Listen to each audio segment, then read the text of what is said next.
Happy Saturday and welcome to another edition of Etsy News. Thank you so much for supporting this. If this is your first time here, this is my rundown of what has been happening on Etsy in the past week. And I'm really happy to be able to share this with all of you because, to be perfectly honest, over the past weeks, months, and years, I've seen little snippets of Etsy news that I wanted to share, but they never seem to have enough to go into a full video, or I don't get the time to make it. So I'm loving being able to share everything with you sort of as it happens.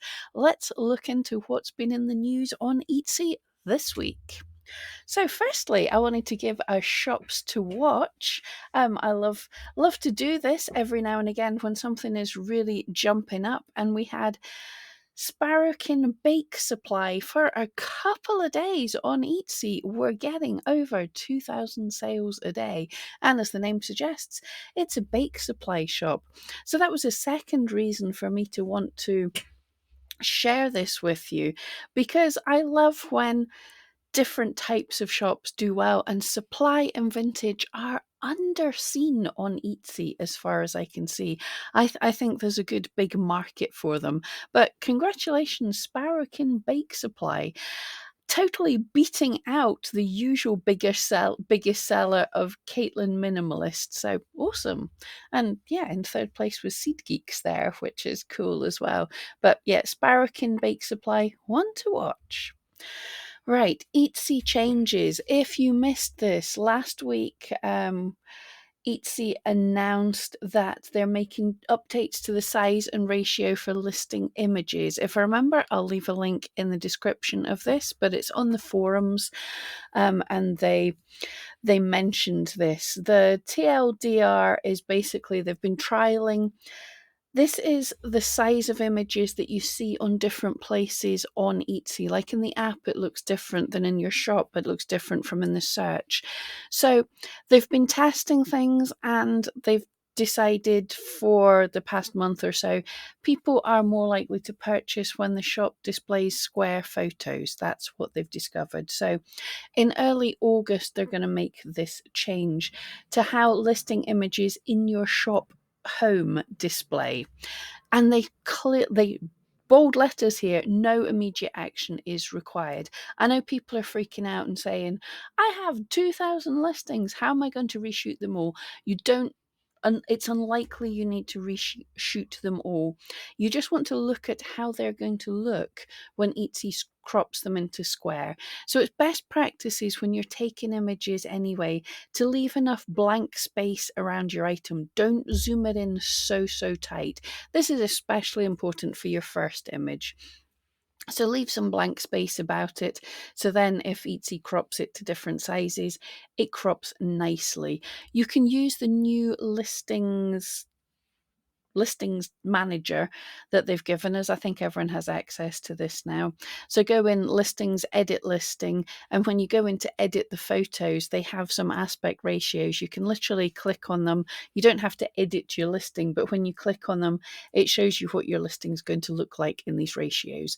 So go and give it a look.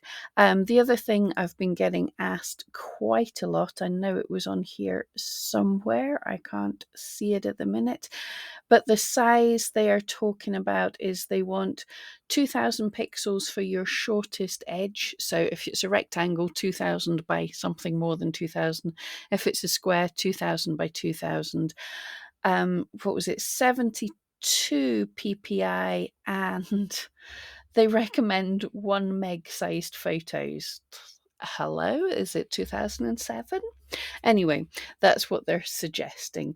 But you can, larger photos do work. Clearly, I've not been shrinking mine down to 1 meg size. But that's what Etsy's saying. Don't freak out. They're not really they're not going to change everything in their shop. They're not telling you to go and reshoot your photos. It's just in your shop home rather than rectangle photos. It's going to show square, and to do that, it's going to crop off both the sides of your rectangle a bit. So just have a look. Your pictures might look better doing that anyway. Okay, Etsy updates. This one, if you thought pictures had a lot of shouting, this has even more. Your descriptions in listing images that customers are seeing have been moved. They've been moving them about all over the place now. And now, yeah, I really don't like this one. So when a customer clicks on your listing, they get to see the photos, they get to see the title, they get to pick all the edits and everything. And underneath the photo, there's no description. It's all the reviews. You've got to scroll below the reviews before you see the description. And if you see in this image here, your what's the word I'm looking for? Your description is collapsed just down to one line. Really not happy with this. It's a test. I don't think everybody is seeing it, but if you are seeing it and you dislike it, message Etsy. That's all I can say about that. I don't like it. Customers read descriptions little enough as it is.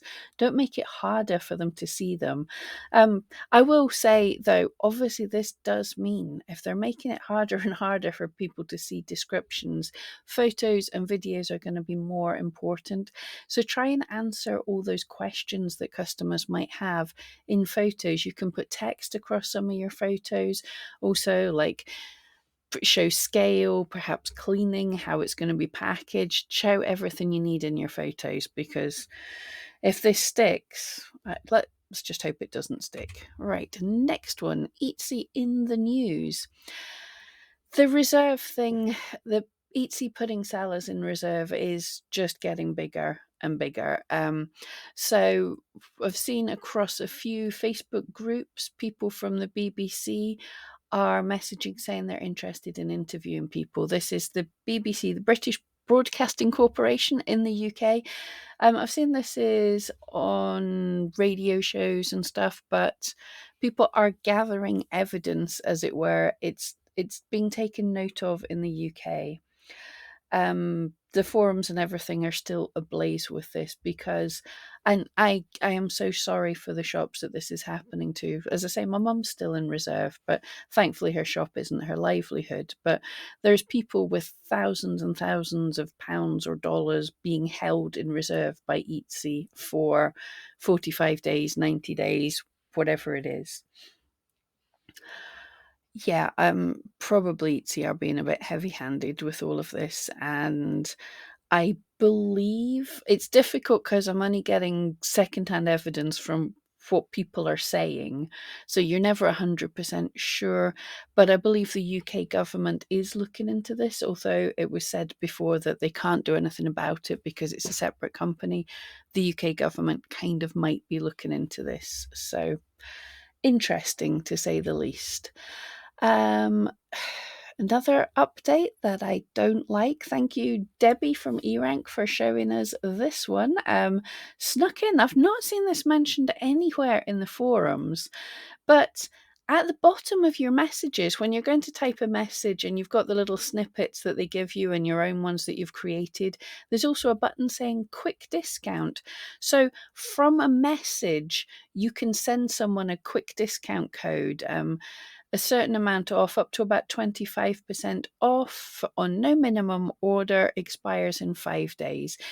I don't think you can edit this or anything. You can just choose to send them a quick discount. I think we all know what I think about discounts. I can see this could be helpful for some people. If potential customers email them and say, hey, can I get a discount? And some people go, yes. Fair enough if that's your business model. I don't reward that kind of thing, but if people do, you can say, yes, here you go, here's a 10% off, or here's a whatever. Expires in 5 days, so it could be kind of cool in getting people to buy quickly. In fact, let me know in the comments what you think about this. I'm not a fan, but some people might be. It could be useful. I will say, a lot of people, when they see any of these things, any new things, they think they have to do them. This is an addition to your shop. If it helps you, you can use it. If it doesn't help you, like me, you can completely ignore it. Anyway, that is roughly it for the week, unless I missed anything. Yeah, let me all know what you think, and I'll see you next week.